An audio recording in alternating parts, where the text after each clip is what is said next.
how's it going? So today we're gonna make like kind of a weird tincture. I know it's not too bad, but you might not have heard of it before or even thought to do it, or just gonna be one of those things. We're gonna make a beetroot tincture. Now, you can just eat beets. Obviously, beets are tasty, whatever. But you're probably not going to eat beets every single day. I mean, no shame if you do, but the average person isn't. And if you want the health benefits of beets, like, increasing your nitric oxide production, lowering your cholesterol, helping with inflammation, gut health, liver health, all that type of stuff, a tincture might be more realistic for you, unless you want to like throw down and buy some of those super beets. Right? Those commercials crack me up because but okay. So first thing I'm going to do is I'm going to put gloves on because I don't want to stain my hands. Now, you can use any color of beet you want because I feel like that question was going to pop up in the comment section. But I like to use red beets. Jeez, eyes itching like crazy.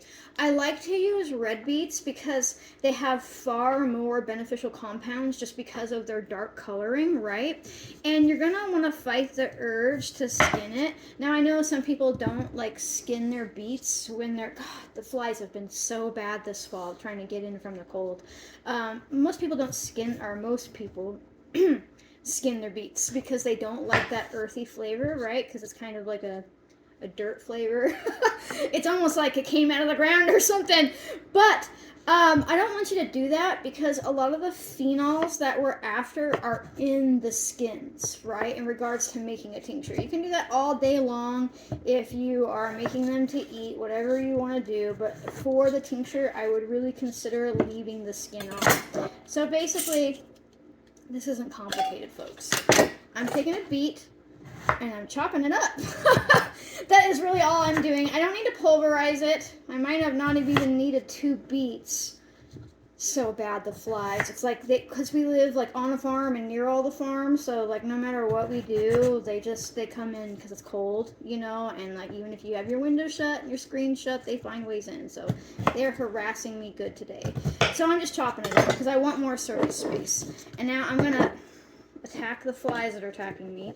And then I'm going to just fill my jar the best I can. End up with some extra beets. That's no big deal. And the cool thing about this is you don't have to grow your own beets to make this. I'm pretty sure that the average person watching this could go down to a store or even use one of the, food ordering apps and get some beets. And you might only need 1 beet, right? And so now I have filled my jar with beets. It is really that easy. And now I'm just going to cover the top, and I'm going to spill a bunch, because apparently it's not that easy, over the top of the beets. And I'm going to cover it all the way to the tip top, because I want to make sure that there's no real air left in there and that my beets are totally submerged. I know that one's sticking up, but when I push this down with the lid, it's going to be under, right? So, beetroot tincture. I already talked about it a little bit in the beginning. But beetroot tincture is really amazing for digestive health. And people think more about beets, if they do think about beets, as something that they didn't want to eat when they were a kid. But sometimes they think about it for, like, I don't know, like maybe like blood pressure support, because she is pretty good at lowering high blood pressure. Maybe if you're deep into beets, you know that they help with cholesterol. So if you have really high cholesterol, she can lower your cholesterol. But honestly, almost all of that comes from the beet's amazing ability to fight off inflammation in your body. There's a lot of work coming out in regards to both blood pressure and cholesterol, especially for cholesterol, that like bad cholesterol is really your body attempting to quench inflammation. So if your inflammation is through the roof, you will have a lot of bad cholesterol. And a lot of that comes because we're all eating rancid seed oils in all of the food we get. Even if you're buying organic, there are likely some nasty PUFA oils in there that have been added. It's really hard to avoid. And then your body becomes depleted in vitamin E, and then your body can't really use this PUFA oil up, so it stores this excess fat and causes inflammation, all other kinds of issues. tissues. But beetroot is really amazing at quenching that inflammation. And so she's fantastic for lowering blood pressure, lowering bad cholesterol, lowering inflammation in the gut, increasing blood flow to your brain as well. She's good for cardiovascular support. Beets are really pretty amazing. I mean, I don't really like the term superfood because I really think that just like oversells one food as some sort of miracle cure. But it's always crazy to me that beets aren't included in that, right? Like they're such a humble thing, but I think part of it is because people like superfoods are always really expensive, aren't they? Beets are cheap and accessible. So that's something to consider thinking about. So I have filled this all the way up. Now I used 100 proof vodka. It doesn't need to be fancy. It doesn't need to be top shelf. You can even use 80 proof if that's all you have access to. Excuse me. I like 100 proof vodka because it's already 50% water, 50% alcohol. That means that I'm getting the water soluble properties as well as the alcohol soluble properties, which makes for a better rounded tincture, especially if you are using fresh plant matter. That means my tincture is ready from the jump. I don't have to do any sort of math to dilute it. I don't have to do any sort of math to do it. It's already 50-50. Every drop I take is roughly 50% alcohol, 50% water, right? So now I'm going to sit this in kind of a cool, dark place. It doesn't have to be like in a dark cabinet far away from ever seeing. You can sit it somewhere just doesn't have direct sunlight. And I'm going to let it set for about 6 to 8 weeks.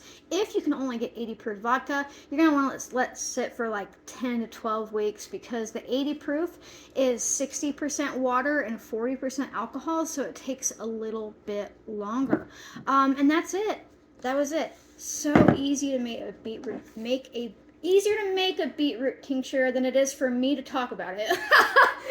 Right, so you are smart enough to do that, right? You can go down to the store, get yourself a beet, some cheap vodka, chop it up, pour it together, and make some sort of beet liquor. And you don't have to make a big amount. You can even make a smaller jar than this. Use half a beet.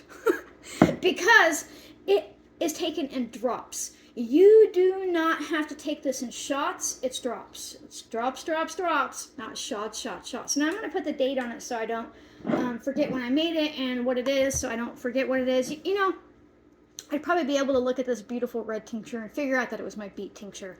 But sometimes other things turn red, and you get real busy. You're going to wish you, like, 4 years later remembered what it was. And if you forget about it for 4 years, it's still fine. It doesn't go bad as long as you have it capped tight and the alcohol hasn't evaporated off. So I'm going to say beetroot, and I'm going to put the date on it. Ta-da! And it's going to last for a long time. Now, I know you're going to want to know the dosage. People always ask me that. Go check out my Let's Talk About Tincture Doses video. I help you figure out the dose for your own individual body because herbs aren't cut and dry like farming is, right? There will be different amounts for different people, and it's up to us to be responsible and get to know our own body and see how it reacts, right? But that was incredibly easy. I cannot stress it enough. And you are smart enough to make a beetroot tincture, and this is cheaper than super beets. It probably has far less chemicals in it, and you're more likely, I mean, unless you really like beets, by all means you should be eating beets as well, right? Because you're not going to get any of the nutrient properties out of a tincture no matter what. Like, there's not enough nutrients in this no matter. We're after the phenols and the compounds that are found in beets. So eat beets too. But you're probably more likely to use this on a daily basis than you are to eat beets every day. I mean, the average person, right? I'm not going to eat beets every day. I have a ton in my freezer and I grow them in my garden, but I'm still not going to eat beets every day. So yeah, I mean, it's just a great way to get this into our life and find the health benefits. Now, I know some people debate on nitric oxide. I know that's a debate. I know some people think it's healthy for you. Some people don't think it's healthy for you, but that's your individual decision to make because beets do increase nitric oxide. And that's kind of one of the ways that they push back against like free radicals and increase like blood flow to the brain. But, you know, it just depends on which side of the line you stand on. I'm not afraid of it personally. I don't think that our body makes compounds by mistake. I think that we can overdo it. I think that we can throw our system out of whack, but I don't think that anything that's in our body that our body is producing, hormone or otherwise, is being produced by mistake, if that makes sense. So, if you'd like to support my ability to, pour vodka over beets and be a real human and trip over words and all that type of stuff, keep a roof over my head and beet soaked vodka on my shelf, consider becoming a member. It's just a way to throw me a couple bucks a month. There's nothing hidden behind a paywall. You do get early access to these videos as I'm able to upload them, but if you can't afford to become a member, I don't even want you to worry about it, because I release these videos for everybody to watch on the weekends. If you can't do that, or even if you can, make sure that you like, comment, subscribe, turn notifications, and share. Sharing is super important because it helps other people realize that they are smart enough too to make a beetroot tincture and all that kind of stuff, and it just goes a long way to supporting my channel. So thank you so much, folks. I'll see you next time. Bye.